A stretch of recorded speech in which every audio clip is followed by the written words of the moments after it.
Once upon a time, when God had finished making the world, he wanted to leave behind a piece of his own divinity, a spark of his essence, a promise to man of what he could become with effort.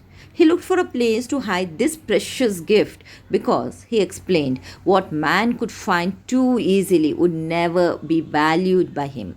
Then you must hide this gift on the highest mountain peak on earth, said one of his counselors. God shook his head. No, for man is an adventuresome creature and he will soon enough learn to climb the highest mountain peaks. Hide it then, my lord, in the depths of the earth. I think not, said God, for man will one day discover that he can dig into the deepest parts of the earth. In the middle of the ocean, then, God.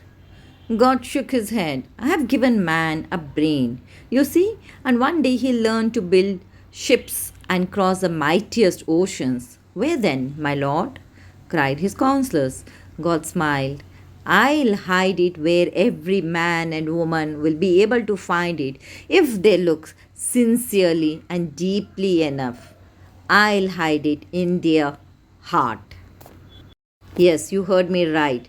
God finally said, I will hide it in their heart because that's the place where love resides. Yes, and we'll be able to find it if we look sincerely and deeply enough.